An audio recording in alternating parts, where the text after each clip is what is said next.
آپ کے بچے بھلے آپ سے پوچھیں یا نہ پوچھیں، آپ انہیں یہ ضرور بتایا کیجیے کہ ہم فلسطین سے محبت اس لیے کرتے ہیں کہ یہ فلسطین انبیاء علیہ السلام کا مسکن اور سرزمین رہی ہے۔ حضرت ابراہیم علیہ السلام نے فلسطین کی طرف ہجرت فرمائی۔ اللہ تبارک تعالیٰ نے حضرت لوط علیہ السلام کو اس عذاب سے نجات دی جو ان کی قوم پر اسی جگہ نازل ہوا تھا۔ حضرت داؤد علیہ السلام نے اسی سرزمین پر سکوت رکھی اور یہی اپنا ایک مرحاب بھی تعمیر فرمایا۔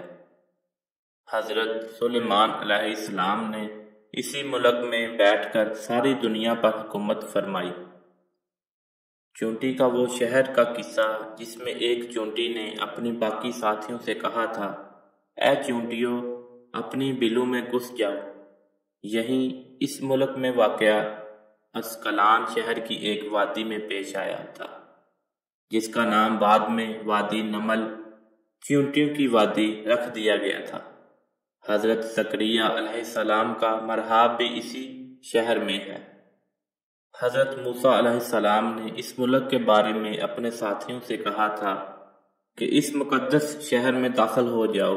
انہوں نے اس شہر کو مقدس اس شہر کے شریک سے پاک ہونے اور انبیاء علیہ السلام کا مسکن ہونے کی وجہ سے کہا تھا۔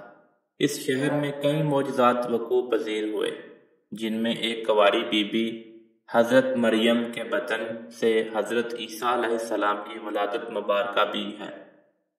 حضرت عیسیٰ علیہ السلام کو جب ان کی قوم نے قتل کرنا چاہا تو اللہ تبارک تعالیٰ نے انہیں اسی شہر سے آسمان پر اٹھا لیا تھا۔ ولادت کے بعد جب عورت اپنی جسمانی کمزوری کی انتہا پر ہوتی ہے، ایسی حالت میں بی بی مریم کا کھجور کے تنے کو ہلا دینا بھی ایک معجزہ الہی ہے۔ قیامت کی علامات میں سے ایک حضرت عیسیٰ علیہ السلام کو زمین پر واپس تشریف اسی شہر کے مقام سفید مینار کے پاس ہوگا۔ اسی شہر کے ہی ایک مقام باب لد پر حضرت عیسیٰ علیہ السلام مسیح دجال کو قتل کریں گے۔ فلسطین ہی ارض محشر ہے۔ اسی شہر سے ہی یاجوج و ماجوج کا زمین میں قتال اور فساد کا کام شروع ہوگا۔ اس شہر میں وقوع پذیر ہونے والے قصوں میں سے ایک قصہ طالوت اور جالوت کا بھی ہے۔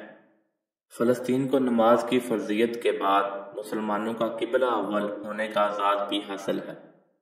ہجرت کے بعد حضرت جبرائیل علیہ السلام دوران نماز ہی حکم ربی سے آقا علیہ السلام کو مسجد اقصیٰ سے بیت اللہ کعبہ مشرفہ کی طرف رخ کروا گئے تھے۔ جس مسجد میں یہ واقعہ پیش آیا تھا وہ مسجد آج بھی مسجد قبلتین کہلاتی ہے۔ حضور اکرم صلی اللہ علیہ وآلہ وسلم معراج کی رات آسمان پر لے جانے سے پہلے مکہ مکرمہ سے یہاں بیت المقدس لائے گئے۔ سرکار دو عالم صلی اللہ علیہ وآلہ وسلم کی اقتداء میں انبیاء علیہ السلام نے یہاں نماز ادا فرمائی۔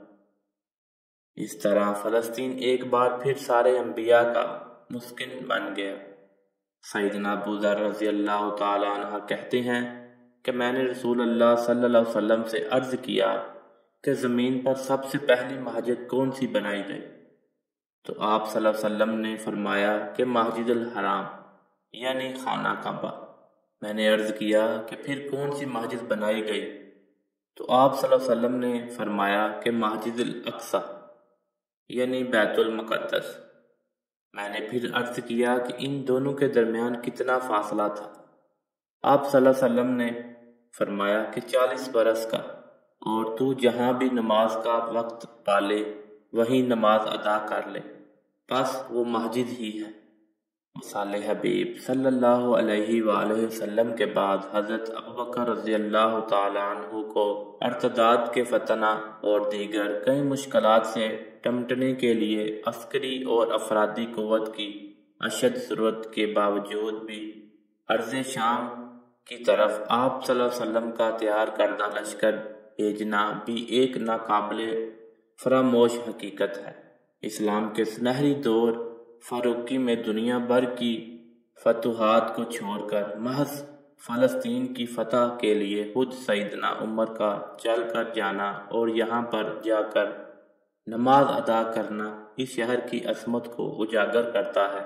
دوسری بار بعینہ معراج کی رات بروز جمعہ 27 رجب 583 ہجری کو صلاح الدین ایوبی کے ہاتھوں اس شہر کا دوبارہ فتح ہونا بھی ایک نشانی ہے۔ بیت المقدس کا نام قدس قرآن سے پہلے تک ہوا کرتا تھا۔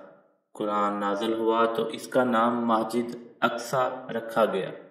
قدس اس شہر کی اس تقدیس کی وجہ سے ہے جو اسے دوسرے شہروں سے ممتاز کرتی ہے۔